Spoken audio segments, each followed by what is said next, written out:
Yo, what's going on, man? Today is December 21st, 2022, and it's another edition of ChrisBeCappinn NBA show, live on Twitter, live on YouTube. We got a lot to get into. It's a lot of games to discuss today, and hopefully, opportunities for us to dominate the board and win some money today. Hasn't been a profitable week for me overall so far. Some personal plays, but as far as the plays that I've been giving out, not necessarily as much. I was on the Pelicans and the Bucks team total. The full game under 2 nights ago, and that play didn't hit. And then last night I took the Memphis Grizzlies. They made me look like a fool, getting smacked up in Denver last night. Just never came to play in that game. So hopefully looking to kind of turn the page and get back to winning days. First time we've had two back to back, losing days in quite a while. So looking to kind of get back on track tonight. Love the big card. I think it's important to make sure we're attacking it the right way. Make sure we're not giving our money to the books. Make sure we're separating our leans from our official plays and not betting everything that we absolutely love. So let's get into it, man. Let's get into it. Real quick, as always, hit the like button for me if you guys can. Show the support to the page every single day. I'm doing these shows twice a day. If you guys are watching Cast It with Chris early in the morning, 7 a.m., I'm doing the show as well. So hit the like button for me if you guys can. Retweet the show, all that good stuff. Show some support, man. I don't want donations. I don't want any of that stuff. I just want you guys to help. just show some appreciation by hitting the like button. So let's get into the slate for today, man. We got a lot of games to go through. I'm not going to go through every single game. That's going to take too long, but I am going to give you guys the plays that I have already in the looks that I'm looking to bet. We're still waiting on some injury news. There was two different sheets of injury notifications that we don't have information on yet that I think impact the upcoming game tremendously. So still waiting to kind of put a few bets in. There's a couple things I like, in an if-then type situation. Prime example, Westbrook just got ruled out for the Lakers. So I feel like you got to look at Bron. I'm putting the injury report news as far as stuff that we don't know up top, sharing it on YouTube if you guys are in there. So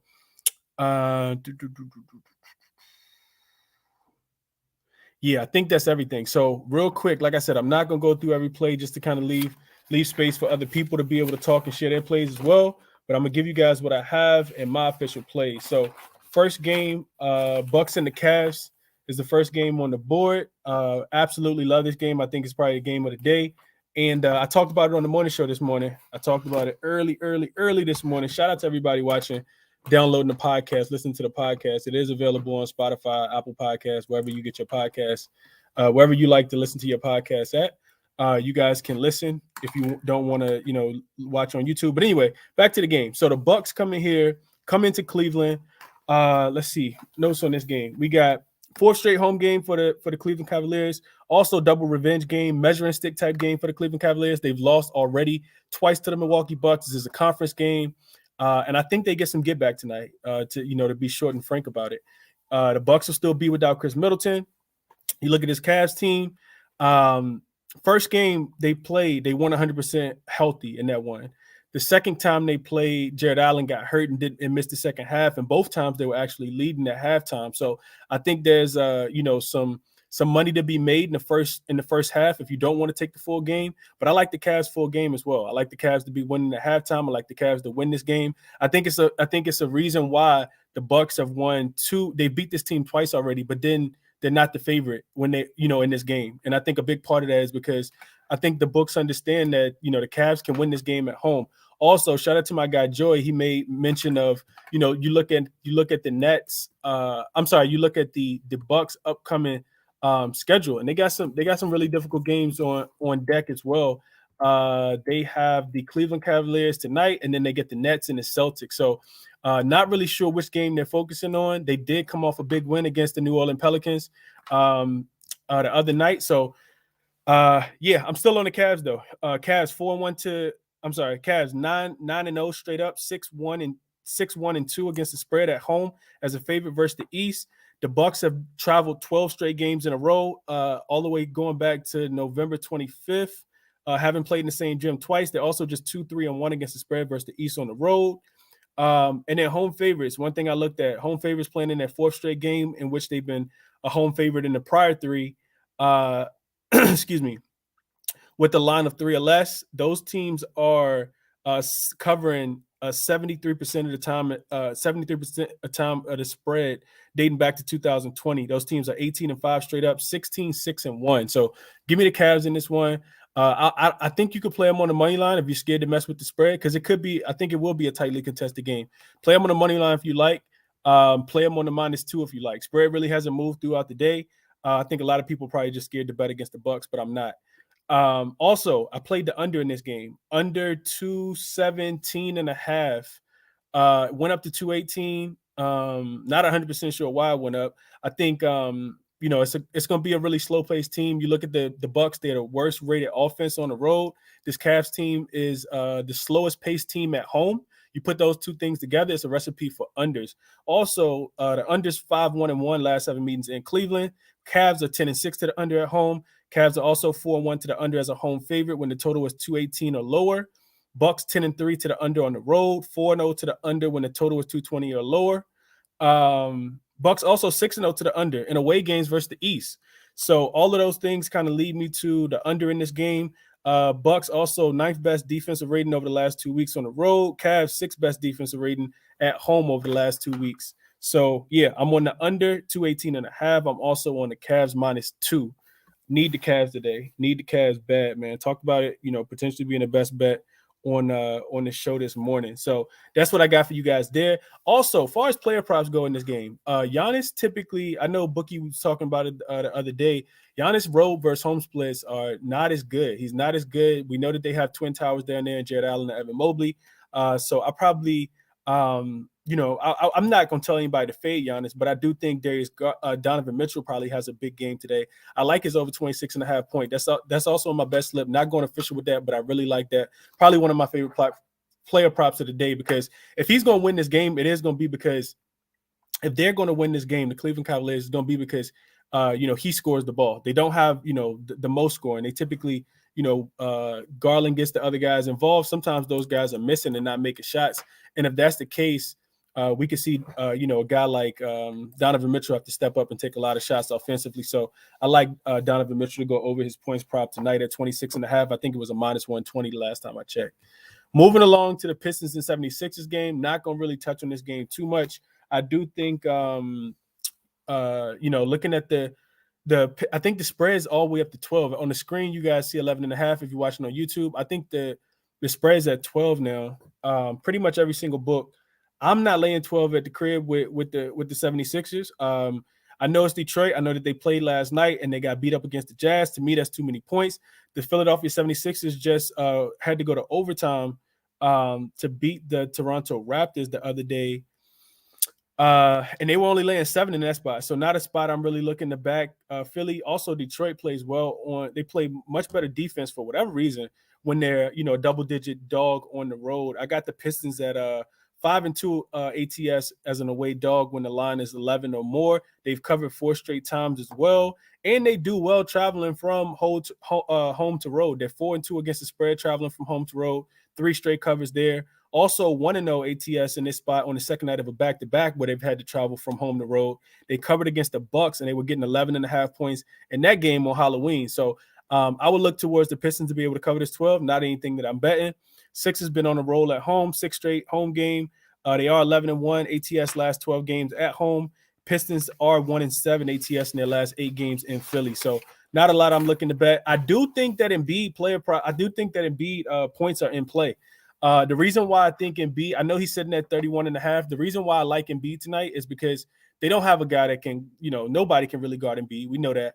But I think Detroit keeps the game close. And because I think Detroit keeps the game close, to me, it feels like Embiid points are in play as well. So lean towards Embiid points in that game, lean towards Donovan Mitchell, lean towards the Detroit Pistons covering the 12, but not anything that I bet. Moving along to the Hawks and the Bulls game. This line opened at 7 in favor of the Hawks. Money's come in on the Bulls in this one. It's all the way down to 5.5. And I would agree with the movement, man. I talked about it this morning. I just think it's better spots on the board. I know that the Bulls are, have a lot of turmoil going on, but I'm not looking to back this Hawks team. And I would only be able to look towards the Bulls. For the Hawks, this is their second straight home game. They beat Orlando on Monday. They didn't cover that game. And they're just 4-7-1 as a home favorite against the spread. They're 1-4-1 as a against the spread when asked to win the game by 5 points or more. They don't cover these big numbers. So if you're playing the percentages, you're taking the points with the Bulls. I would have liked to got it at 7. They failed to cover their last 3 ATS margins versus the team they've previously beat as well. So this is a revenge game. AJ Griffin hit a game winner layup last week against this team to beat them by 1 in overtime. Also, looking at the Hawks, 0-5 ATS versus teams with the losing record in their last 5 home games. So I would only be able to look towards the Bulls, not backing them. They did get a win last night after giving up 150 points over the weekend against the Minnesota Timberwolves.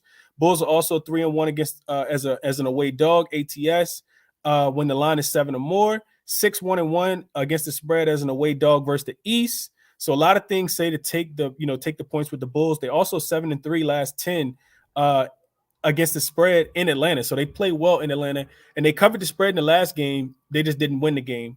So all those things kind of points towards the Bulls today, but I'm not taking the Bulls. I would lean to the Bulls, not taking the Hawks, laying too many points at the crib. So I know that they're healthy. They got Collins back. They got DeJounte back, but I'm not looking to back him in this spot. Moving along to the next game, also not a lot of player props that I like in that game either. I would probably be looking at Trae Young assists. I think he's coming off a 13 assist game.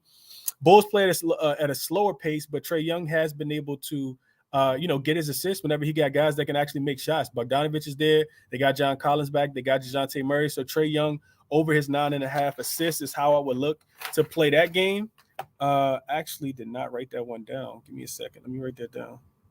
Trae over 9.5 assists. I think it was juice like minus 135 or something like that. Make sure you're checking multiple books, especially for player props. If you guys, find something that you absolutely love. So Pacers and the Warriors. Not a lot in this game either. I do think that it's normal to fade the Pacers in the first quarter. They have picked it up just a tad bit and been taking people money early in the first quarter. I know that they won the first quarter a couple nights ago against the Cleveland Cavaliers in Cleveland at that. This Celtics team is not functioning well recently. They are 0-4-1 ATS in their last 5, just 2-3 against the spread as a home favorite, laying 10 points or more. Also, third straight home game coming off back-to-back losses to the Orlando Magic. They do get Tatum back in this one. His point prop is sitting at 28.5. I kind of feel like this game is going to be close. I kind of think the Pacers are going to be able to keep it competitive. For that reason, guess who points I like? Jason Tatum. This dude hasn't played a game in about 5 or 6 days. He's been at the crib just kind of chilling. They had a big rest over the weekend. When you take into consideration they played on Friday, not again until Sunday, and they haven't played a game since Sunday, and Tatum didn't play in that game. So I think Tatum is fresh in this one.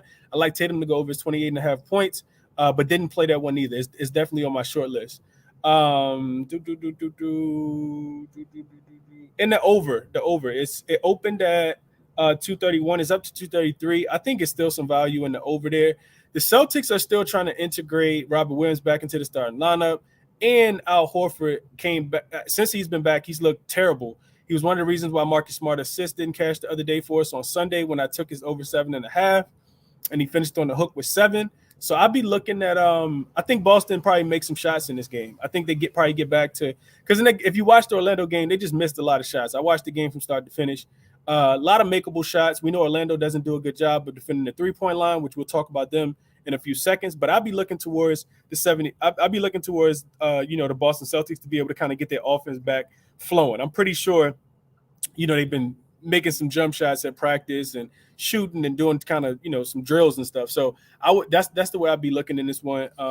Team totals for the Boston Celtics are definitely in play. First quarter spread I think is 3.5. That's a little bit too high for my liking, but I do think a team total is in play. I think it's sitting at 31.5.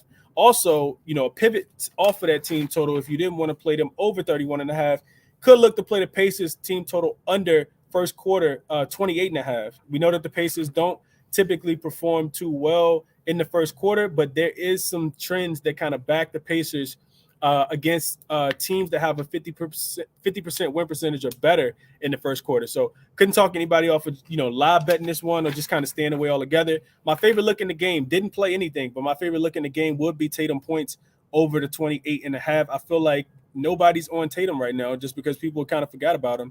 and it might be, other spots that people are looking at. But I like Tatum to go over his 28.5 points in this one. So that's what I got there. Next game, let's see.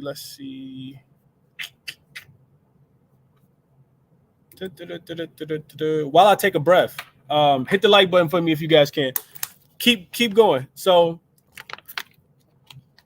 next game up, we got the Warriors and the Brooklyn Nets. Golden State second night of back-to-back. Of course, they're extremely short-handed. No Clay. I think Clay is going. No, Clay's not playing this game. Draymond going to be out there with all the bench guys. There's no Steph. There's no Wiggins. There's no. I'm not sure if Looney's going to be in this game or not. Either way, the way I like playing this game. And shout out to Mitch. Shout out to my guy Ski. Team total over for the Brooklyn Nets. They mentioned it. I did some research on it. I really, really like the play a lot. I like the first half team total. I got the Nets first half team total at 61.5. You look at this Nets team offensively, they've just been on another level recently. Kyrie and KD just in their bag. Watanabe and guys like Sumner off the bench and Seth. And, Brooklyn's been at the crib. They've been rested up. They typically don't cover these big numbers at the crib. I'm not taking anybody to win by 12.5 points in today's NBA. Even with the Golden State Warriors being on the other side and getting smacked up by 30 plus last night in Madison Square Garden. But I do think, like I said, the team total at 61.5. You look at this Nets team, they're averaging 62 when they're a home favorite, and they're asked to win by 10 or more. That's a 3-game sample there. You also look at the Warriors on the second night of a back-to-back in away games. This Warriors team, we talk about how bad their defense is on the road, which is why they're such a bad team in general.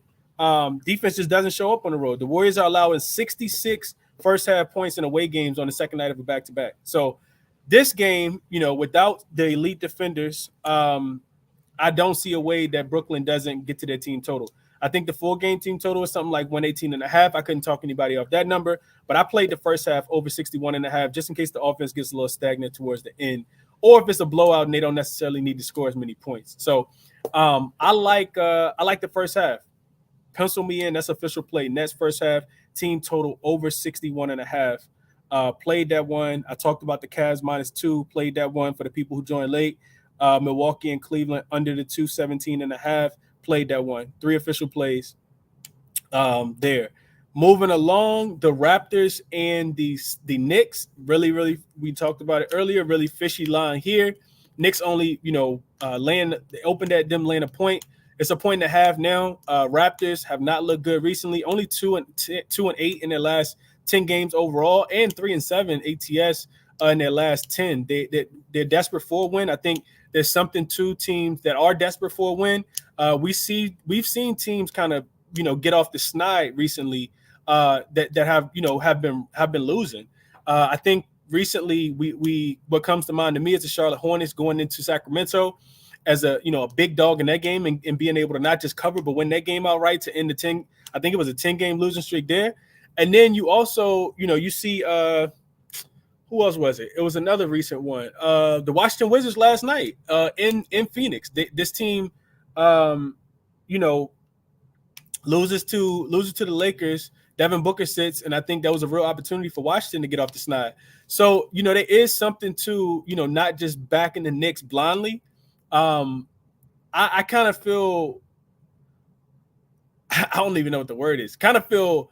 I guess I'm just frustrated that I didn't get on the Knicks when they did get hot because I'm not typically a Knicks backer. They almost go on the top shelf with the uncomfortable shoes and the Chicago Bulls. We're just not betting them. I typically just stay off their games, but I do think it's something to the way the Knicks are kind of playing basketball right now. The defense is really locked in. This team is kind of rallied around each other. Everybody's kind of contributing. Tom Thibodeau has these boys really, really locked in right now, man. They're 8-1 ATS last 10. 8-2 straight up, 17, 12, and 2 against the spread. There are just 6, 7, and 2 at home against the spread, which I think is interesting to note. But they're balling right now. They're on the second game back to back. They're also on the third game in 4 nights. But all that's true for Toronto as well. I think I like the Knicks in this spot, man. I haven't played it yet, and I don't want to necessarily just play the Knicks because Toronto is in a pretty good spot. To me, this kind of feels like a defensive game, and I like the under a lot. 218.5. The total's going up from the 218 that it opened at. Really, really strong look there. Haven't put it in. It's sitting in my best list, but I haven't placed it yet, so it's not an official play. But the Raptors and the Knicks under 218 is a play that I'm looking at. If you look at how the Knicks been playing basketball, they've been winning with their defense. They have the best defensive rating over the last 10 games in the NBA. And if Toronto has a chance to win this game and keep it within a 1-point spread, it's going to be because of their defense as well. So Toronto is getting healthier as well. OG Anunoby came back the last game, and they, like I said, they took Philly to overtime. So desperate teams, I'm not always rushing to bet against teams on long wins, on long losing streaks, because those teams do have players that are professionals and want to win as well. So I think, taking the Knicks is the easy side in this one, but I would look towards the total and I would take it under just because of the reasons that I told you guys. So that's what I got there. Orlando and Houston, I'm not touching this game. This is a game that I'm staying far away from. Orlando is 6-4 their last 10 games. They're 8-2 against the spread their last 10 games, and for some reason they're only projected to win this game by 1.5 against the Houston Rockets, who have only won 4 of their last 10 games. 9-21 team. They are 8-5-1, at home, but just 4-5-1 against the spread in their last 10. Not touching this game. I think it is a player prop game. We know that the Houston Rockets like to launch threes. The Orlando Magic cannot defend the 3-point line. So one of the ways I was looking at playing this game was Eric Gordon threes. He hasn't been shooting them well recently, so I didn't lock that in. Paolo Banchero only scored 18 points in the last game. I think they adjusted his line for good reason. Even though he did only score 18, they put him at 21.5, and that makes all the sense in the world to me when you think about the Houston Rockets. Although they have been playing defense, and it seems like, I know somebody mentioned it earlier, the Rockets play every game at home. I think this is game like number 373 at home in a row. It seems like they never travel, and the whole NBA season gone past, and they've been at home for every single game for some reason. So, real comfortable at home. I think they are coming off back-to-back losses, but like I said, I'm not really looking to back this or either one of these teams. I think it's a big prop game, and I'm interested to hear what you guys got to say about that. I do think somebody like Paolo, his rebounds plus assists is probably in play. His assist has been a sneaky play. I know it cashed the last game. It was pretty easy. They took the line from 3.5 up to 4.5. It was plus money this morning. He's also been rebounding the ball well, so I think maybe his PRA over or his rebounds plus assists is a really, really good look in this one. Houston, bottom of the barrel when it comes to defense, although they do play better defense at home. So threes against Orlando and Banchero against Houston is how I would look at that game, not touching the spread in that one. Dallas and Minnesota is an interesting one. Still waiting on injury news for Rudy Gobert in this one. Dallas did just lose. Luka was thrown out in that last game.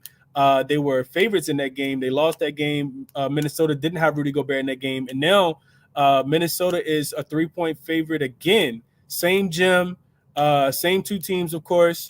And the total in this one is trickling up from 227 to 230. I like the under if Rudy Gobert plays. If Rudy Gobert doesn't play, I'm playing the over. Shout out to my guy, We talk about that all the time. Rudy Gobert influences the total because if he's in, he's blocking shots, he's altering shots.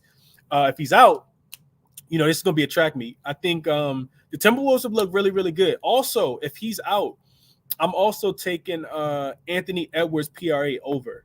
To me, it doesn't really care what the line is. You go in and look at Ant over these last few games. Dude's been absolutely balling. I know he missed a triple-double the other day by 1 assist, and he's been the guy that's actually going down there getting all the rebounds without Rudy Gobert being in the last few games. So I like Rudy Gobert I like Anthony Edwards if Rudy Gobert doesn't play. And on the Dallas side, you got to like Luka, right? Luka thrown out of the last game, very winnable game. Dallas typically doesn't lose back-to-back games, even though the loss to the Timberwolves was a back-to-back loss. So I'd be looking at Luka to bounce back in this spot. I like him over the 30.5 points. The Timberwolves aren't playing defense. You go in and you look at it. Let's see. Timberwolves last few games, they have not given up. They've scored. They scored 116 against Dallas, 150 against Chicago, 112 against OKC. The games that they lose, they only score 88 points against the Clippers. So they're not really trying to stop anybody. Naz Reid is he's a pretty good offensive player, not as much defensive. So I'd be looking at the over, like I said, the over if Rudy Gobert is out. Anthony Edwards, PRA, if Rudy Gobert's out, play his rebounds individually too if Rudy Gobert's out. And then on the other side, I'd be looking at Luka in this game. Nothing that I put in because I'm kind of waiting for the injury news there, but those are my leans in that game. Moving along, and I know I'm going pretty good. I'm doing pretty good with time, so shout out to me. Portland and OKC. So this feels similar to Portland off the loss against the Houston Rockets the other day. I was on Portland first quarter in that game. Excuse me. In the first quarter off the loss to the Dallas Mavericks. I'm sorry. So Portland lost to Dallas, got blown out. Next night they played in Houston, and kind of smoked the Houston Rockets in that game. They cashed the trifecta spot in that game, and I kind of feel like the same thing for this one. If you didn't know, SGA was listed as out in the last game. He was upgraded to questionable. Ended up not just playing, but hitting the game-winning shot and scoring 36 points. So we talk about injury manipulation all the time. That's one of the reasons why I do the morning show. I enjoy doing the morning show and trying to get ahead of the lines and bringing that information to you guys to kind of help with your analysis and capping the games, help you guys look at different angles that maybe you hadn't thought about. But you can't put the plays in early, and it's really for things like that. But enough of that. Looking at this game, this is a bounce back spot for Portland. One thing I found was interesting, though. Somebody actually shared this with me earlier. You go in, and I think we all agree that Portland's probably the best team. SGA and Darius Bazley were upgraded to questionable in this game. I think that both of them probably play. Nurkic probably comes back on the Portland side as well. One of the things that's interesting in this game, though, and I know we all know, if you guys remember how bad Portland was last year without Dame, they traded CJ. OKC has won the last 5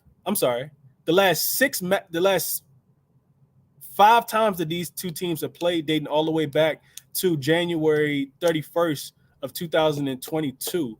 So 5-time revenge. I think the better team wins this game. I think Portland probably covers the spread as well. That's the way I would look. I know SGA and the guys, they play extremely hard at home. They play extremely hard as a road dog as well.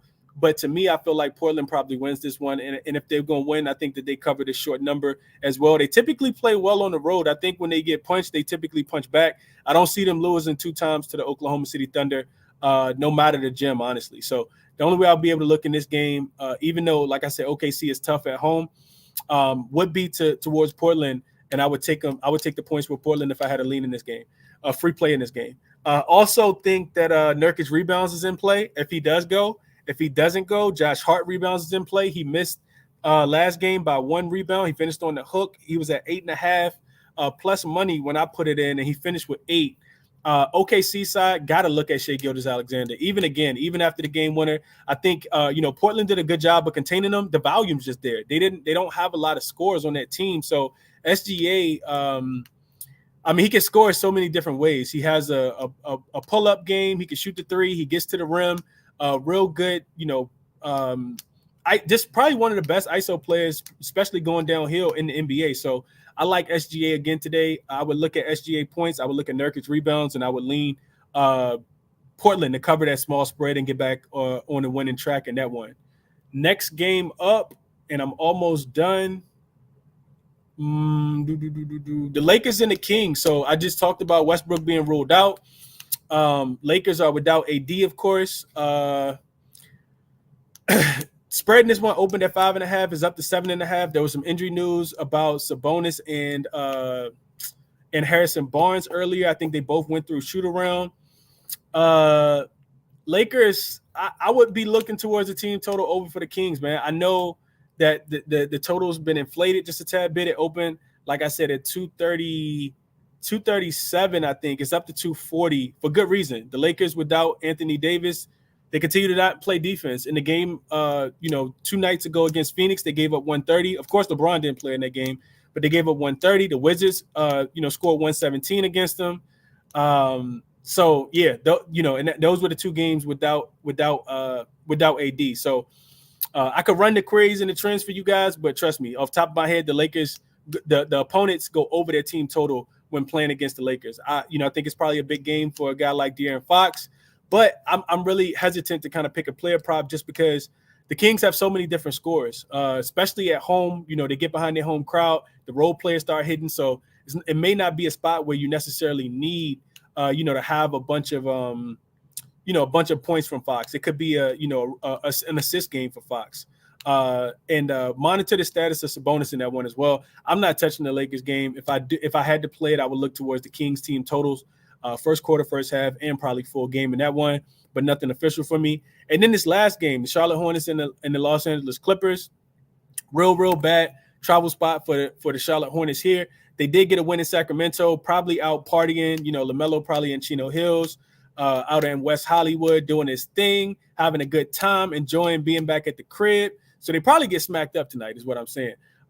You look at this team. This is a third game in 4 nights, all on the West Coast. Real sleepy spot for them. If Charlotte is keeping this one close, I do think at halftime you just play the Clippers, because the Clippers should be, they are well rested. They haven't played a game since the 17th. So you're looking at 4 days rest after beating the Wizards. I think everybody gives it a go in this one. Even Norman Powell, I think, is back. So you got Norman Powell, you got Reggie Jackson, of course, PG and Kawhi, I think, are all questionable and probably play in this one. We don't have official news on that, so I haven't put in a play in this one. Line kind of got away from me because it opened at 7. I do love the 7 for the Clippers in this one. I think it's an absolute smack spot. I also think the total is interesting in this one, because if everybody's ruled in, I'll probably look towards the under. Even with the Charlotte Hornets will probably try to get out and run. I don't anticipate them to be able to do that. I think they probably miss a bunch of shots. And I don't think, let's see, I think I read something earlier said that the Clippers have lost 10 straight games in LA, is what I read earlier.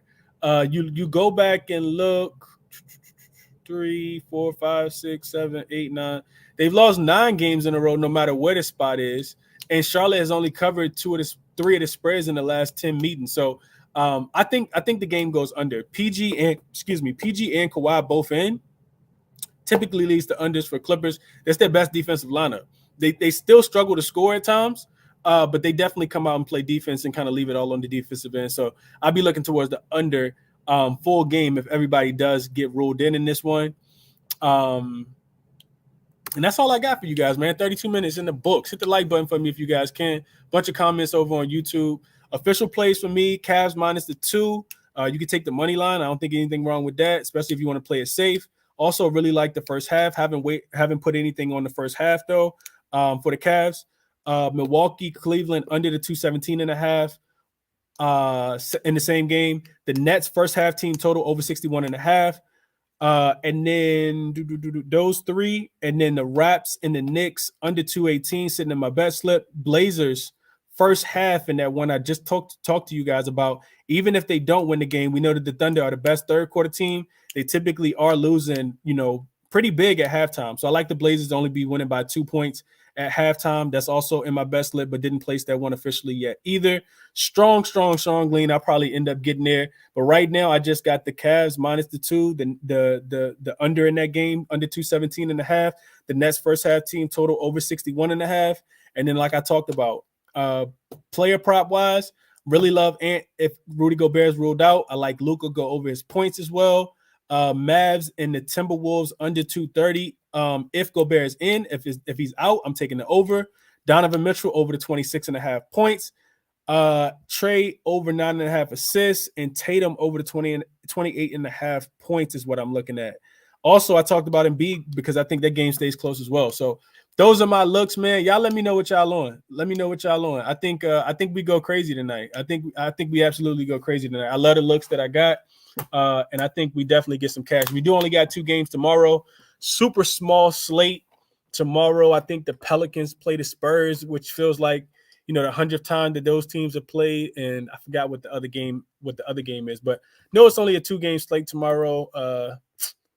The Wizards play the Jazz tomorrow. So that might be interesting. 9:00 game. Yeah, that's all we got tomorrow. So yeah, send me a request, man. If you guys got some bets, hit the like button for me and subscribe if you guys can as well. Derek says spread came down a point in the Nets game. I think so, man. Like I said, the Nets don't cover those big spreads. They never cover those big spreads. And yeah, Man Stoney says smart money coming in. Probably so. Get those KD props now. Kyrie probably won't play. Hold on, what? Hold on. I ain't seen nothing about Kyrie not playing. See what we got here. Let me get some of the guys up real quick. I got it. Yeah, I might have to get up. Let me see. Let me start with Stephen. What up, Steph? How you doing, bro? I'm doing excellent. How you doing tonight? I'm good, bro. What's up? What you got for us today? What you looking at? All right, so I got two. You know, it's always gonna be Nick centric, so I got two. So the first one I'm on is Mitchell Robinson's rebounds, which have been at 8.5 for like 2.5 weeks. Then they popped it up to 9.5 last game. Didn't care. He cashed now it too. Popped it up again to 10.5, and it's always funny to me because like the best money is plus money, so it's 10.5 plus 112. And my thing is I just think he's just been on a tear. This is the best basketball he's been playing in his career. He's not getting those stupid cheap fouls that he's always used to get. He's a monster in the offensive glass. And the Raptors are a good rebounding team, but if you look at centers in the last four, Sabonis got him for 20, Claxton got him for 10, Looney got him for 11, and Embiid got him for 11. So I got him for the 10.5 at plus 118. I'm thinking about doing the 14. And the other play I have is it's obscure, but like I thought about it last year because it was like when I was like the first time these two teams play, I got to run this. So nobody remembers this besides me. But the last game at the season last year was the Raptors at the Knicks, and Nick Nurse didn't play anybody. Like it was like he played, I would say like Scotty Barnes for a little bit, but then like it was just the scrubs. And then that was the game where Emmanuel Quickly and Obi were in the game, and they finally were getting some burn because the season was over. Obi went crazy for 42, and Quickly went crazy for 34. But it was kind of like just like a summer league game. But from that game, Fred VanVleet was on the bench, and he was kind of ticked off because they were like throwing oops up 30 points. They were like shooting threes. The game was over. I think like Quickly took a step back three and made it when he could just dribble out the clock, and he was pretty heated. So any Knicks fan that knows Fred VanVleet knows that he kills us all the time. Like, so I'm on his threes ladder tonight because his last like 6 matchups against the Knicks, threes made is 7, 4, 3, 5, 4, and 3. So I know he hasn't been shooting well of late. So I just built the entire ladder up because I just, it's hard to cap like player motivation. But the one thing I'm looking at is like, okay, like it wasn't the starters, it wasn't Randall, it wasn't Brunson, it wasn't Barrett. But one, the Knicks are going to give up threes to opposing point guards. And the thing on top of that, I like the matchup already, is Quentin Grimes isn't playing tonight. Mm-hmm. I was just going to mention that. Yeah, it's going to be some combination of Brunson, Quickly, or McBride chasing him around. And I'm like, I don't know if they're going to go in, but he's going to get 12 good looks up tonight. So I took the 4 at 185, the 5 at 460, and the 6 over at PointsBet for plus 800. Those are the two I had. Nice plays, Stephen. I like those, bro. It's so funny you mentioned Fred VanVleet because I was thinking about him. I always, if I attack the Knicks at all, always try to do it with guards, of course, because we know that their 3-point shooting can be, 3-point defense can be pretty bad at times. I had no idea that Fred VanVleet killed y'all like this. I'm looking at his game logs now, though. 35, 17, 17, 27, 25, dating all the way back to 2020. And you mentioned the threes, 7, 4, 3, 5, 4, 3. Like, yeah, this is also this weird kind of like layer underneath when like Scott Perry was the GM and they were going for VanVleet, I think like after he had won the title and his contract was up and they tried to offer him a spreadsheet and he just like basically like laughed and I was like, bro, why would I go to this broke janky team for? Like he like basically like laughed it off. He KD Joe? This weird thing of like he kills us. He didn't want to come here. He like we pissed him off last year. I'm like, all this could go wrong. It's just a bit like there's just like so many things lined up. I'm like, watch him make 5 threes tonight. And I agree with you. I think the Raptors probably might win this game because it just feels like the Knicks are riding high. They've had a lot of success. Brunson's the toast of the town. And then like Shaq was saying on the show yesterday, like it's great, but it's still like it's only December. Like right. You can't throw a parade yet for this. Right. I always like to stay level headed, man. With Cappinn, with the NBA, what goes up must come down, right? Like winning streaks happen, and then losing streaks happen as well. We saw the Boston Celtics get off to the best start of any team pretty much in the NBA ever in history, and now they 0-4-1, 0-5-1 in their last 5 or 6 games. So. Love the analysis there, bro. The VanVleet. I actually had Mitchell Robinson rebounds last night too. Personal play that cashed for me as well. Just under the mindset of right. No, for sure. Just under the mindset of the Warriors, probably missing a lot of shots. Without having a lot of offense being there. Mitchell Robinson, we had already talked about his rebound. Shout out to my guy Mitch. I know we both was on that. So love the look, Stephen. Hope you cash both of them, bro. Best of luck to you tonight, my guy. Appreciate you. Absolutely. Ben, I'm going to come to you. Bet with the boys. I'm going to get you up, and I'm going to get my guy Vaughn up as well. Y'all send me requests if y'all got anything, man. What's up, Ben? How you doing, bro? Hey, we got to follow up that big night from last night. Oh, yeah. Oh, yeah. No doubt. I was on Kyrie. I had Kyrie. Obviously, he ain't probably have to play anymore, so we'll skip that one. First play, Tobias Harris over 1.5 threes, a little juiced, minus 140. There are some crazy splits. Tobias Harris with and without James Harden. With James Harden, he's like one of the premier three-point shooters in the NBA, percentage-wise. He's shooting right around 50% with James Harden this year in 14 games. He has hit 2 threes in 6 straight home games with James. I got it laddered at 3 and 4, plus 220, plus 600. He's hit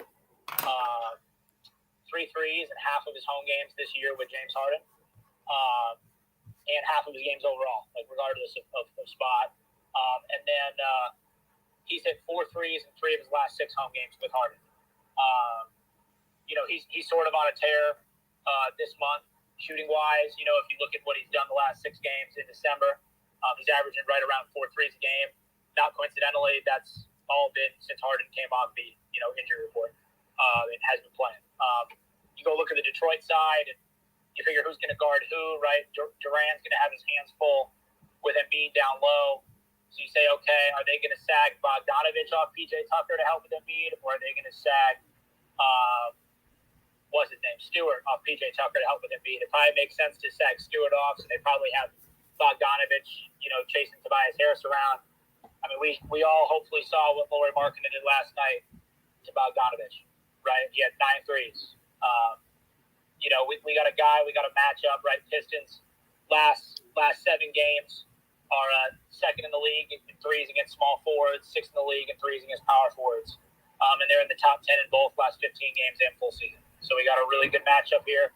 We got a shooter who's performing well in the environment together. So I really like Tobias Harris. I think he cashes that whole ladder tonight. He's not a guy I usually bet on. I don't know how I stumbled upon that, but I got lucky there, seeing that data. But like I said, 2 threes, 6 straight home games with James Harden. Jared Allen under the 22. I got a 22.5 this morning. It keeps getting bet up. I'm taking the under on his points plus rebounds. Brook Lopez is Jared Allen's father. Jared Allen is terrible against Brook Lopez. Terrible. Look, Jared Allen's averaging 24.5 points plus rebounds. This month he's averaging 24.5 at home. The books know this. His line has been at 25.5 like 6 straight games. It's not a coincidence they opened it at 22.5 today. Not a coincidence, right? Like the books do this on purpose. You look at Jared Allen's career stats against Brook Lopez. Earlier this year, he started and didn't get hurt, was not in foul trouble, and he had 1.3 rebounds, right? Brook Lopez has this weird combination of stretching the floor as a perimeter player while still having size and the ability to block shots on the defensive end on the interior. Both of those things do not mesh well with, Allen being productive today. I think that they opt for Kevin Love to stretch the floor to, get Brook Lopez out of the paint because Love's obviously a great 3-point shooter. And Love's every bit as good as a rebounder as Allen. Love's averaging, I think, like 7 rebounds in 20 minutes this year. So he's a plenty capable rebounder on both ends. So I love Allen's under, and that's coming from the Caps fan. So I love Allen's under. And then I'm on Harden's assists. In the 5 games that he hasn't had minutes restrictions since coming off the injured list, Harden's averaging right around 20 potential assists. Detroit is averaging, I think it's the 4th most assisted point guards last 7 games, 5th most last 15 games. And we get to Detroit on a back-to-back. We're going to talk about how they're going to have to help on Embiid. Obviously, that means, right, someone's probably fronting them, right? They're probably, I wouldn't say doubling him off the ball, but shading him off the ball a little bit. That's probably why, Harden gets so many assists when both of those two are in the game. He's either getting him to Embiid or he's getting him to open shooters.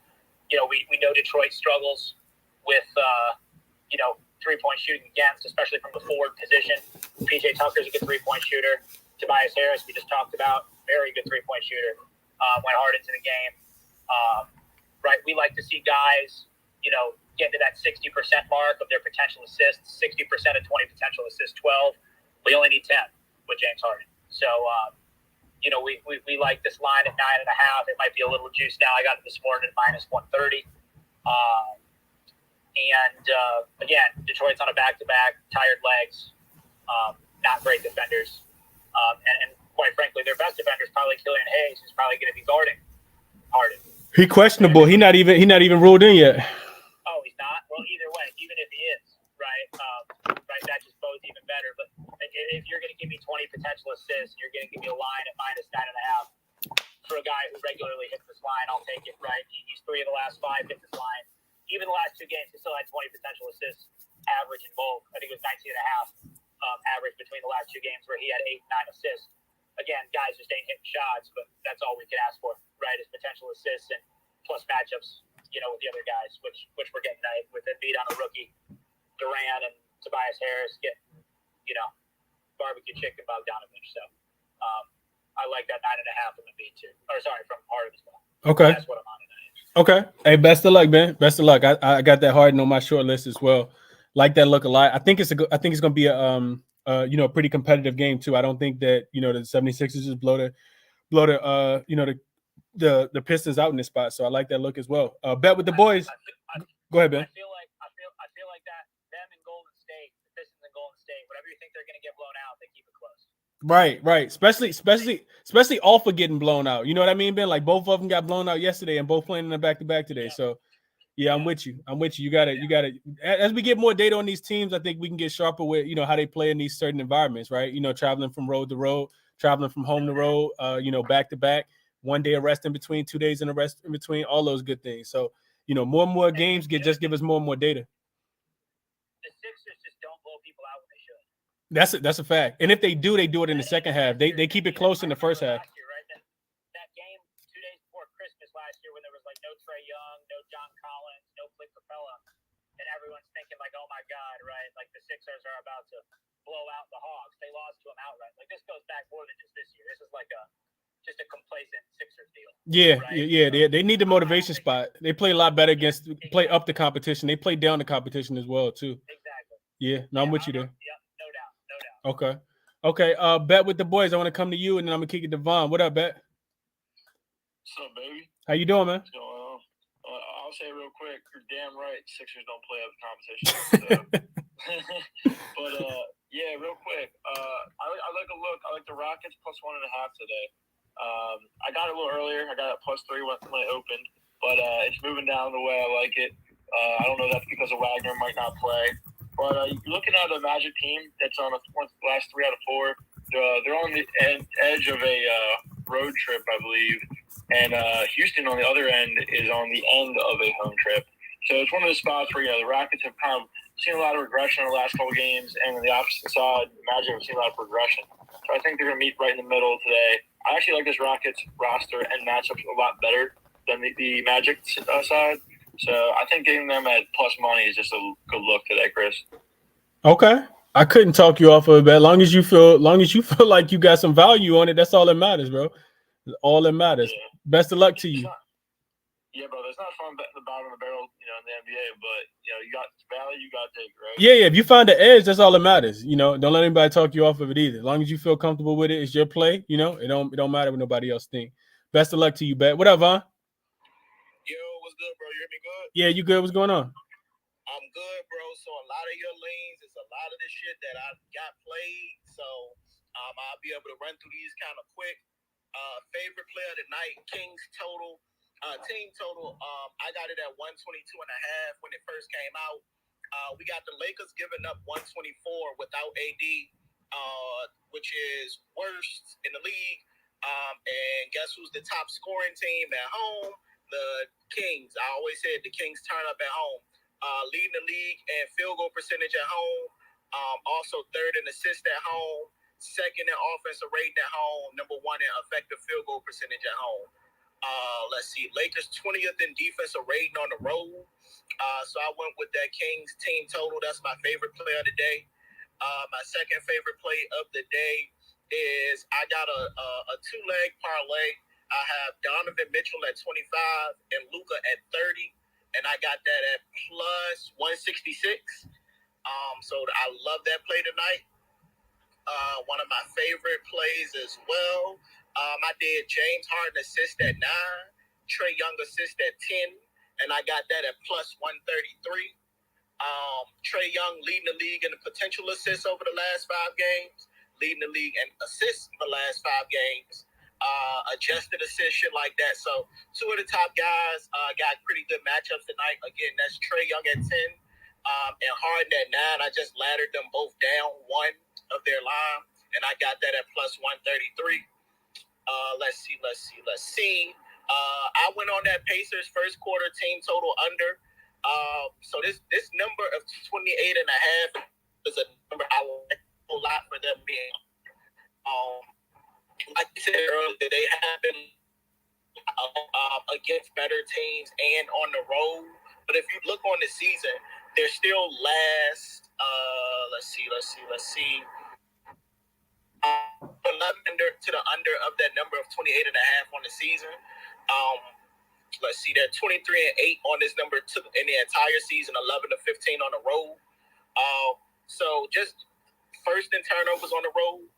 They're like third in pace, so they playing fast as shit. They just turning the ball over and not hitting shots. So I went with that under, only a half unit play. So I like that one. Let's see, I think those are my officials for tonight, bro. I heard you talk about Anthony Edwards, like rebounds and assist combo if Gobert is out. I love that play as well. Let's see. Yeah, bro, that's it. Man, I don't got a whole lot. Got to lean towards Zubac rebounds. Of course, Charlotte has been giving it up these last couple games, but I don't know if Zubac has been ruled in yet. So that's it for me, bro. That's it. I might get there with that. That's it. Just official on those 4 those plays and shit like that. Not going too heavy tonight. I didn't find a whole lot of love on this heavy slate. 5 and 2 day yesterday, so just looking to keep the good times rolling. Absolutely. Best of luck, Von. Best of luck, bro. Hope you cash them. Yes, sir. Dream, what's going on, my guy? Kick it to you, and then Bookie, I'm gonna come to you. What's the vibes, man? How you? What up, Dream? I'm good, bro. How about yourself? I'm doing great, man. I was at my niece's game last night. She tore their ass up in the second half. So Word. Okay. You bet the second half spread, Dream? I should have took her points over. In the second half. Word. Okay. But I got 3 plays today and a couple ladders. I'm gonna try and keep it up. Back-to-back sweeps. So, Marcus Smart just got ruled out, just so people know. But go ahead, Dream. Oh, that's what's up. Okay. I mean that line. That line might not go down at all. Mm-hmm. But yeah, I said I wasn't playing Paolo, but I got to. I think it's a good matchup versus Houston. I think the game could get out of control, up and down, 2 young teams playing. So I took his points over 21 and a half. And also, I'm hoping Franz Wagner get ruled out. I was watching the last game, and he twisted his ankle on some BS, like the last play of the game.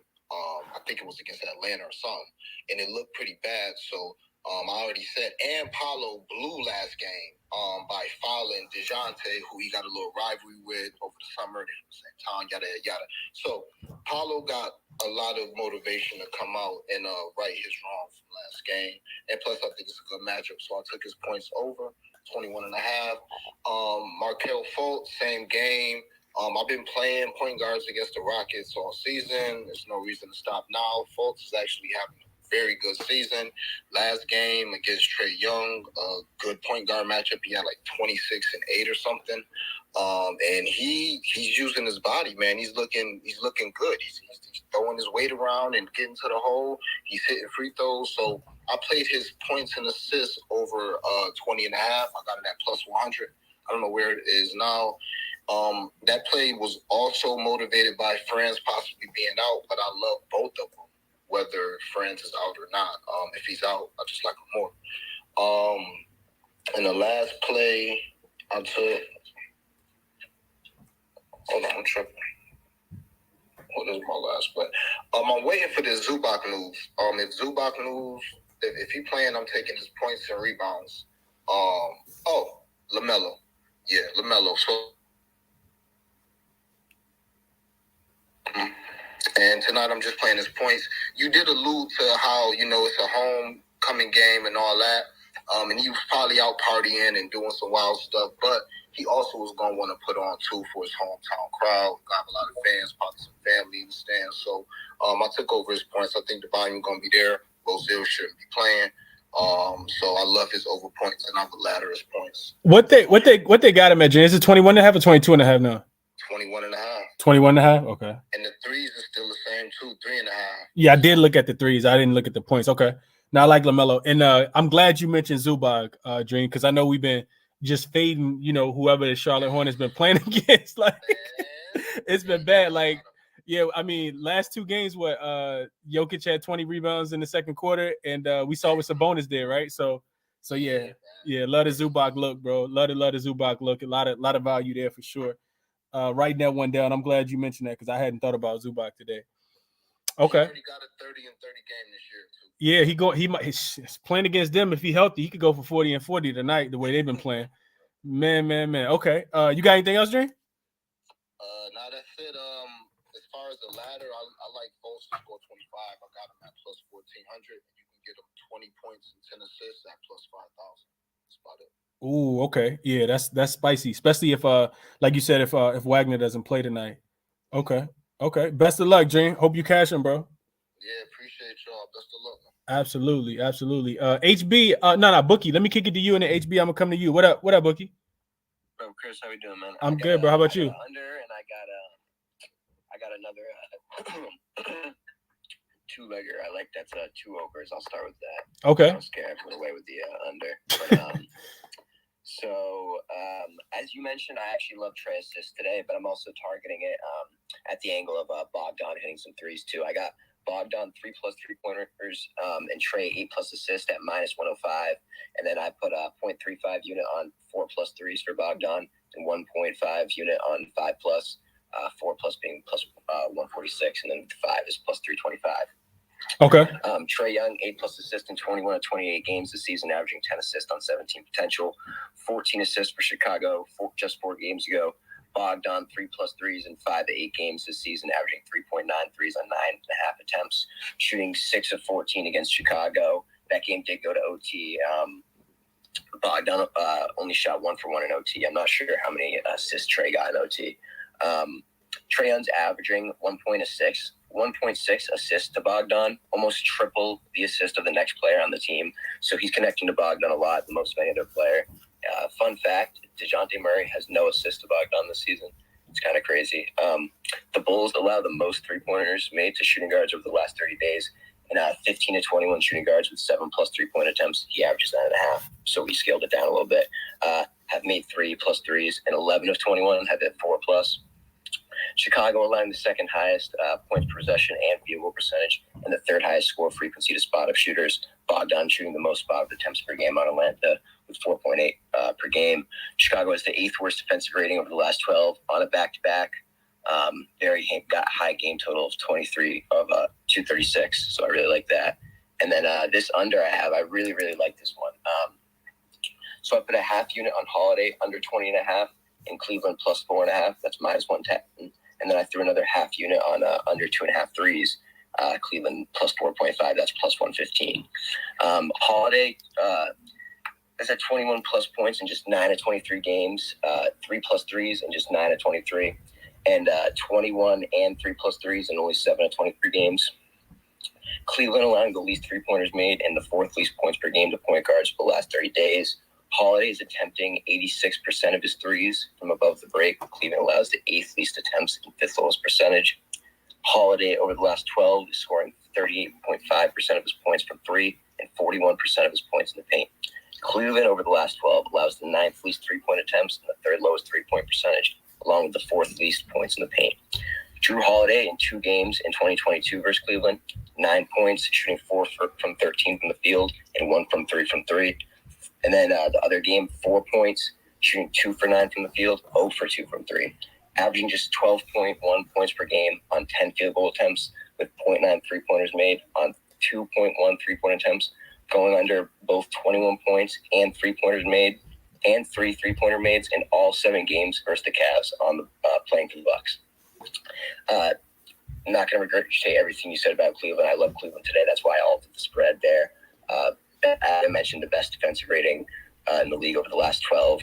Milwaukee's 5-6 on the road against the spread, with Cleveland being 12-4. So I really love that play. That's the only 2 plays I got today. I'm on a pretty decent odds streak, so I know I'm going to regress. So I'm scaling it down a little bit, trying to prepare for the regression. That's so funny. I was talking to somebody about that yesterday, Bookie, about getting hot and then reducing your unit size so you lose it all back.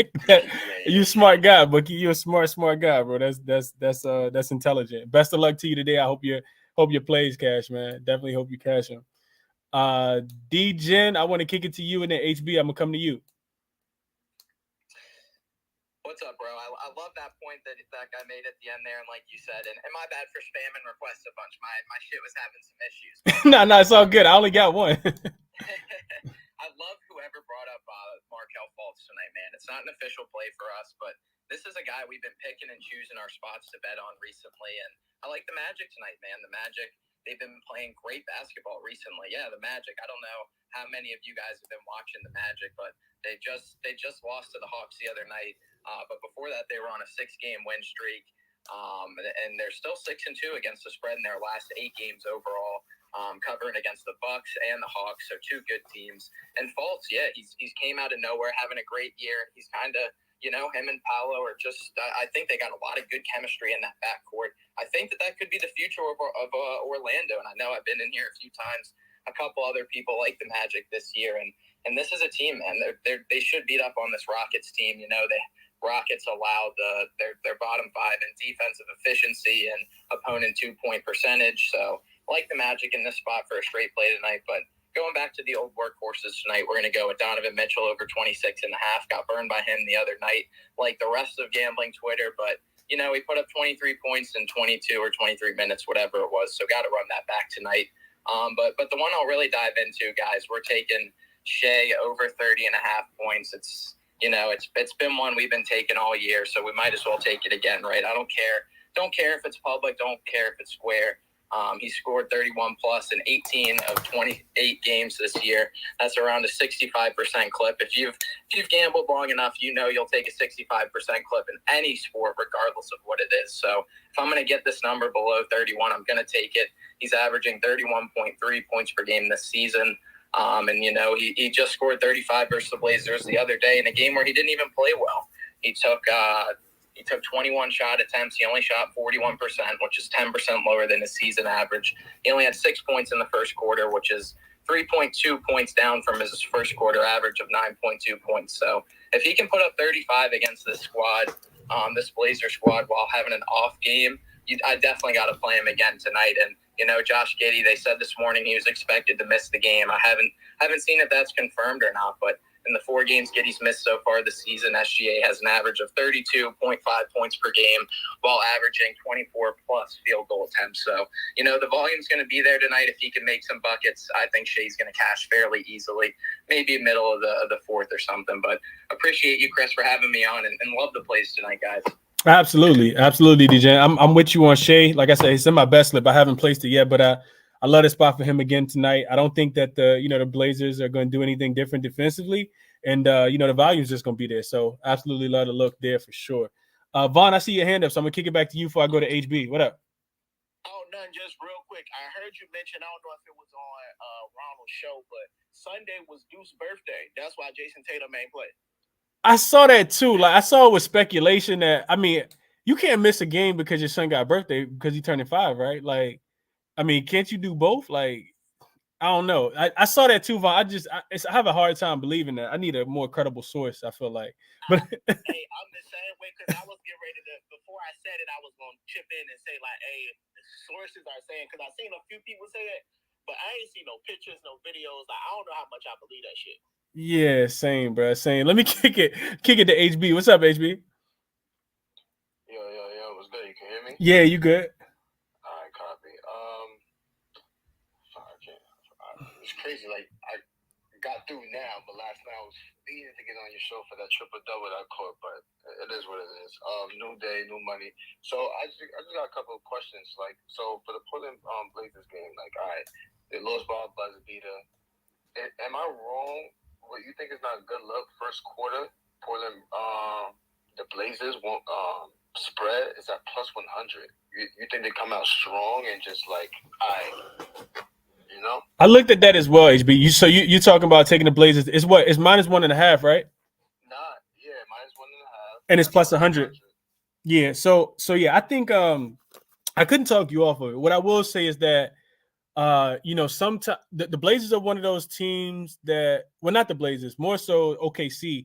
They're one of those teams that just have scrappy players no matter who's on the floor. So if their second unit was able to, maintain and contend with the Blazers second unit when Dame and Anthony Simons goes to the bench, I could see them, potentially, having a one point game or something like that.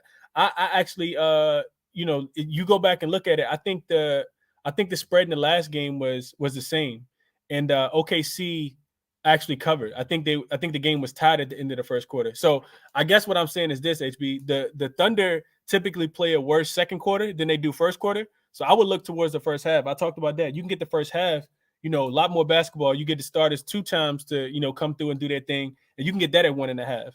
The Thunder are also the better third quarter team. They typically go down, at half, and then they come back with something in the third quarter.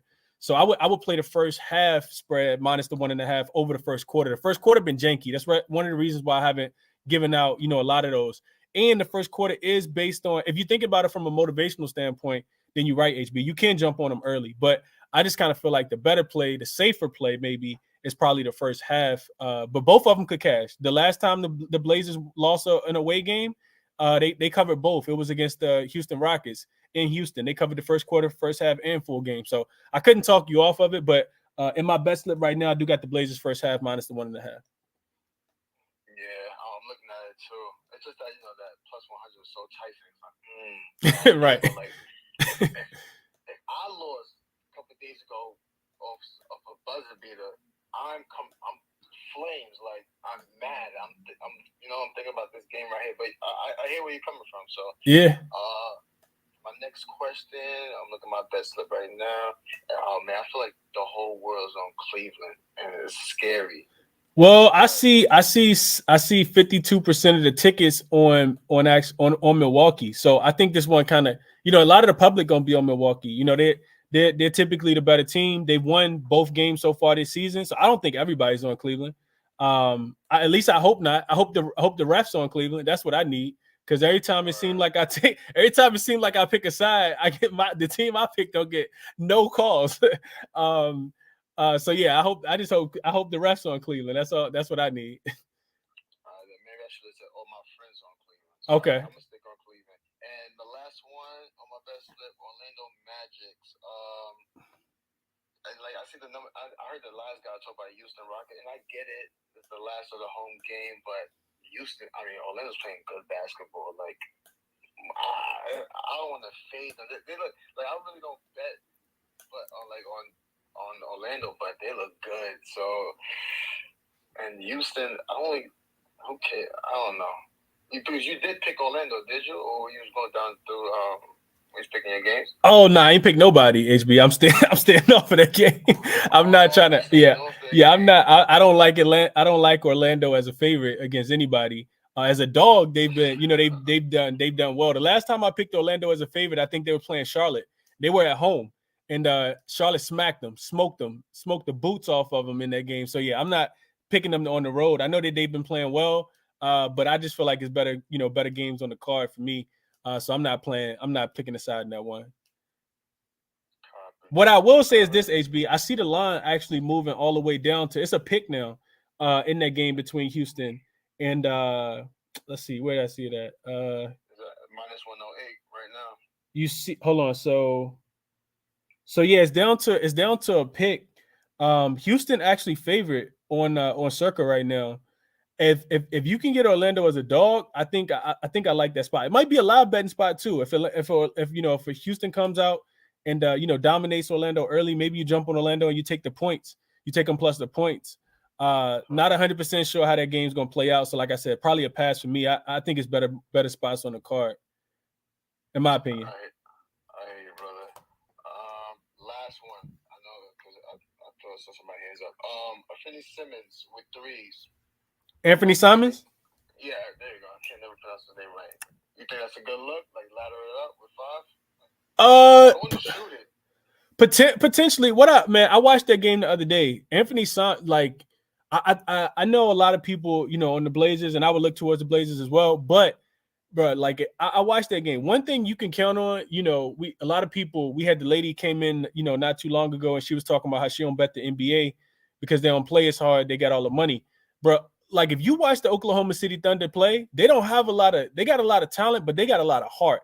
Those guys move their feet, they get in front of you. I watch Anthony Simons hit a few threes, but they're like tough contested threes. Like they're not giving you a whole bunch of wide open looks. They're playing hard, no matter who they have out there. So I do expect the Blazers to bounce back in this one. I don't know how it's going to be though, HB. I know Jeremy Grant's also in the game. He could have a mismatch. I don't like really playing any of those guys unless one of them is out because they have a triple threat on the offensive end, And any night it could be a Dame night, it could be a Simons night, or it could be a Jeremy Grant type night. So no real look on his threes for me. That's the only I guess analysis I can give you. But I'm not playing his threes. If you play him, best of luck to you. I hope you cash him. Couldn't talk you on him or off of him. I just tell you that OKC play tough. Facts. Yo, matter of fact, last one. I'm sorry. I remember a couple of days ago you were talking about Knicks first half. Like it was at the top of the league or something like that. Yeah, I think they're 11-3 in the first half against the spread. So yeah, they are the best first half team in the NBA right now. So it will be. You think that's a good pick against Toronto? It could be. I worry about desperation in this spot with the spread being so short. I couldn't talk anybody off of it. I know a lot of people on it already. Like I said, just a desperation spot. It changes everything. And I think Toronto, they haven't won. They've recently been embarrassed. To shorthanded Golden State the other night. They typically don't play as well on the road, but with this number being so short, I don't necessarily want to get there. I couldn't talk anybody off of it, like I said, but I'm probably staying off of it. I'm not going to play Knicks at all in this game. Copy. All right, man. I just got to ask for your advice and stuff. No, I appreciate that, bro. I definitely appreciate it. Hopefully what I tell you, helps and it works and it is what you were already thinking as well. Let's see. Cam, I want to kick it to you real quick. HB, best of luck, bro. Let me kick it to Cam real quick. What up, Cam? So I know I'm from Toronto. Y'all know I'm a Raptors fan. I don't give homer plays out. I'm all over the Raptors tonight.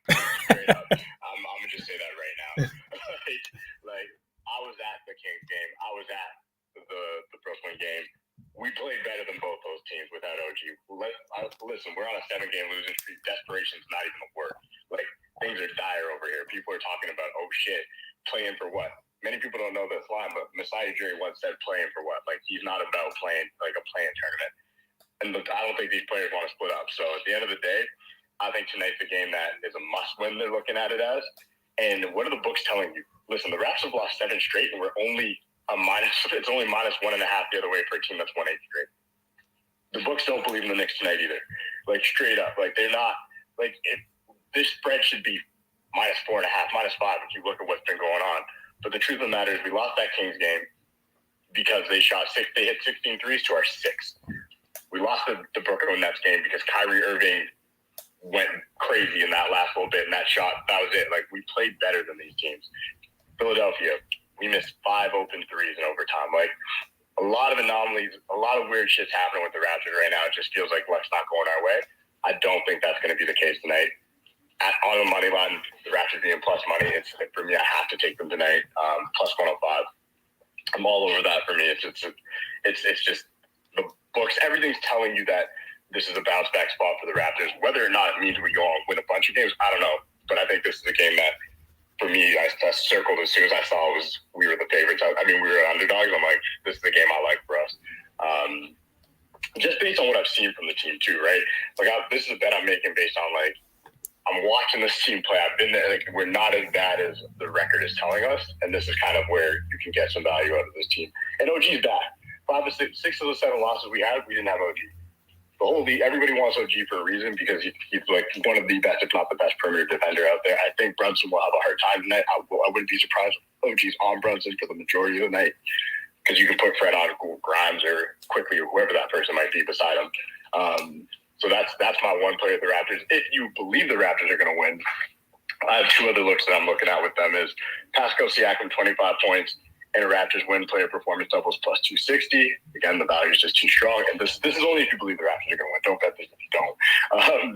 And then OG Anunoby 3 threes in a win is plus 580. Don't put full stakes on them, but for me, those odds, if you believe the Raptors are going to win, one of those 2 things are going to happen. You will profit. That's my looks for the Raptors game. My other looks are James Harden over 2.5 threes at plus 112.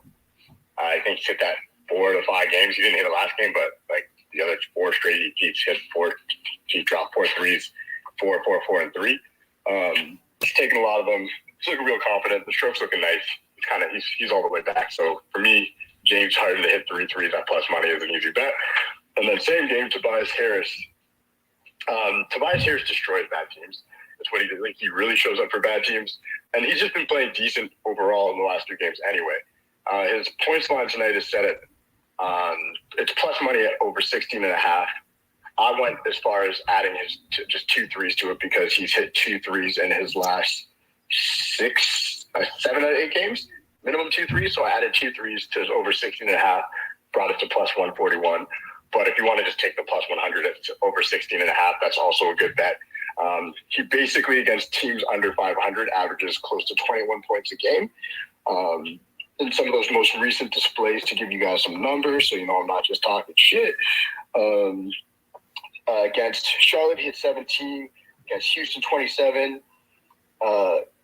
Atlanta's not a sub-500 team, but he went 24 against them. Memphis, 21. Like, he's not Orlando 25, 23 back-to-back. Like, I don't understand why his line's at 16.5. I'm not sure why it's there. I think it's super mispriced. So those are my looks for tonight. Yeah, man, best of luck. But again, the Raptors ain't losing tonight. If the Raptors lose tonight, fuck, I ain't showing my face. I ain't go front, man. If the Raptors lose tonight, that's dire. I mean, you bring up some very interesting points. That I think definitely did it back the Raptors in this spot tonight. Like I said, when it comes to those close spreads, man, I typically just, if I can't understand the line, I typically just stay away from them. So Killian Hayes is ruled in. We also got some other news on. Forgot who else it was, but check Underdog, man. It's a lot of stuff coming out. We got probably about 5 more minutes. I want to come back to Dream real quick. Then I want to get to King Moron, I think is how it's pronounced. So Dream, I'm gonna come back to you real quick. Nah, just I missed those player performance doubles. I heard OG. So OG's is 3 threes and a win is plus 580. Pascal Siakam, 25 points in a win is plus 260. You could also get Fred at 20 points, but he's been up and down at plus 255, 20 points in the win. So if you think the Raptors are going to win tonight, go look at the player performance doubles because there's a lot of good ones on there. There's like a Scotty at 15 points. There's a couple good ones in there. I just went with ones that I thought had a bit better value, stronger value. So I want Pascal, who you just know is going to get the usage. And OG, for me, again, at plus 580 for him to hit 3 threes in a win, cool. He may not hit the 3-3, but it's a value play for me on that one. OG doesn't take a high volume of threes. He typically just takes about 7 to 8 a game, but he hits at a fairly high clip. So that for me was just like, I would just be mad at myself watching the game if I saw him hit 3 threes and we won. So you don't have to take that one. Pascal one, I'm much more confident about.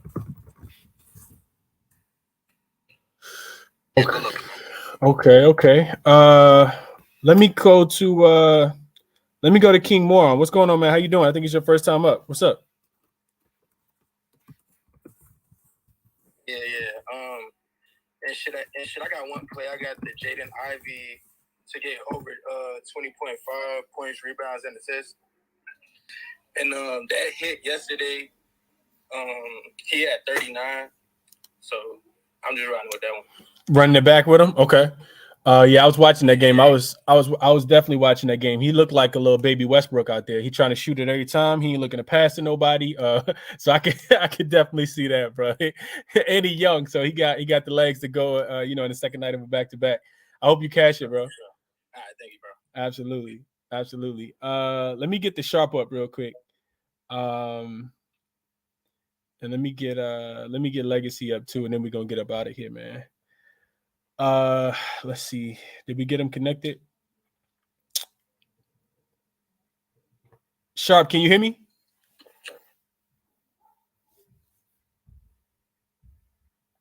Prop Educator, can you hear me? I don't think he connected. Legacy, what's going on, man? Can you hear me? Yeah, bro, I can hear you, bro. What's going on? Man, I'm just here to back up my brother, Canadian Cam, man. I'm proud that somebody actually is with the Raptors on. Hey, bro, this ain't about to be no Raptors show. Nah, I'm messing with you. Go ahead. I get it. Listen, like I said, I'm on the same thing as Cam. Raptors money line. I even went all the way back historically to 2016. The Raptors against the Knicks are 17-21. Like out of the 21 games, they've won 17 of those games. And on top of that, you add the desperation factor. Look, man, we heard the comments of what Joel Embiid said. We're not out here just the guard, just the star player. We are looking to win, but that's the first step. You know what I'm saying? Yeah, Embiid was tripping when he said that. I know what you're talking about. I read that quote too. Man, that had me heated, man. I was seeing that. I was like, no, you need to chill. But like that's really all I got for real, Chris. I'm on the Raptors money line today. Nothing else. Like it's a little too much for me today on the slate. So I'm just gonna sit back and watch and enjoy. Hopefully we can get a dub, man, because it's getting ridiculous out here. Yeah, nothing wrong with putting the bet in on your team and just watching your team and not having a whole bunch of best plays and trying to figure out how you're gonna watch everything at the same time. I enjoy that strategy, bro. I'm with you on that. Best of luck to your Raptors tonight, man. To you, to Cam, to OG Anunoby, to Nick Nurse, all the guys. And Kyrie just got ruled out too. So if you ain't take KD points, you probably too late now. Kyrie is out in that game. Sharp, can you hear me? I don't think you ever got connected. Yeah, I don't think you ever got connected. Let's see real quick. Hustle said, where's the blowout potential tonight? I think it's blowout potential in a lot of these games. Not a lot of teams that I don't think any of these teams play tomorrow. But I think let's see, biggest blowout potential. I think the Clippers could absolutely smack the Hornets tonight. That could be a blowout. Atlanta could demolish the Bulls tonight as well. That could be a blowout. Quentin Grimes got ruled out. Philly could absolutely mollywop the Detroit Pistons. That could be a blowout. And we know the Celtics has potential to blow out anybody that they play against. So all those games I think have blowout potential. I don't see the blowout in the Detroit game. I think that they keep that game closer than people think and cover that spread. I also think that the Pacers keep that game closer than people think and probably cover that spread. And I also, call me crazy, I think the Bulls could keep that spread close. I'm probably going to be wrong on that one. Atlanta being at the crib, more rested, getting healthier. They probably mollywop the Bulls. But I think, like I said, the spread was at 7. It's down to 5 now. So money is coming in on the Bulls that, look like they in a fire right now. Everything on fire right now for them. So I think all of those games have blowout potential. I think Fultz just got ruled out, or I could be wrong. Who got ruled out? Fultz might be ruled out tonight. I could be wrong, but they just pulled all of his props. Fultz for Orlando, right? Yeah, they pulled all of his props are down. So maybe I'm wrong. No, I don't think he got ruled out. Cam, I saw that come through. Well, I didn't see that come through. I think it's because Wagner got ruled in, so they needed to readjust his lines. Yeah, they just got to readjust his lines. Now you good? It's all good. Quentin Grimes just got ruled out. I talked about Kyrie being ruled out. So we got about 30 minutes to put your bets in, man. Best of luck to you guys tonight, man. Real quick, I talked about the Cavs minus the 2, Cavs first half. I didn't place the Cavs first half, but I'm probably going to put that one in as well. I played the Cavs minus the 2. I also played the under 217.5 in that Milwaukee and Cleveland game. The Blazers first half minus the 1.5 sitting in the bet slip. And the Raptors Knicks under 218.5 sitting in the best slip as well. If the Raptors gonna win, it's gonna be because of their defense. If the Knicks gonna win, it's gonna be because of their defense as well. So I like that game to go under. And then the Nets first half team total, 61.5 is what I told you guys. Without Kyrie, that number is probably reduced. I still like it. I think that this team could score points. Is more so a fate of the Golden State defense. Let me see what that total is right now, real quick. So Brooklyn, Golden State, first half. The spread is still at 10.5, even though Kyrie out, which is insane. First half total weight home team 60.5. So you can get a 60.5 now if you want to play that team total in the first half. I think Golden State still plays fast, which gives Brooklyn a chance to get out and run and still be able to score points in this one. So 60.5 there. Also talked about the leans, the player prop leans. We still waiting on the Gobert news. I'm taking Ant PRA if Rudy Gobert is out, and probably straight on his rebounds as well. Ant rebounds, that is. Luka over the 30.5 points. Embiid 31.5, I think, is also in play. And the total in the Mavs and the Timberwolves game under 230 if Gobert plays, and over if he does not play. Donovan Mitchell over 26.5 points. Trae Young 9.5 assists. Tatum over 28.5 points off Big Deuce birthday. And then those are my favorite looks. The player props, I haven't placed any of those yet. I'm just waiting, man. I talk about it all the time. I don't put my bets in early no more, just because the NBA is janky right now, man. The injury report manipulation is at an all-time high. Kyrie was just out for seemed like a whole week, just chilling. All of a sudden, 10 minutes before the game, he's not playing no more. So this type of stuff happens, seems like way too often now. Same thing happened with SGA yesterday. Also like SGA points today. I talked about him as well. But that's what I got for you guys, man. Best of luck, like I said, on all your action. None of this is financial consultation. It's theory, logic, queries, trends, eye test, SDQL stuff. Best of luck to you guys tonight, man. Bet with your head, not over it. Even though we only got 2 games tomorrow, still might be able to find a spot. So like I said, best of luck to you guys. I'm out.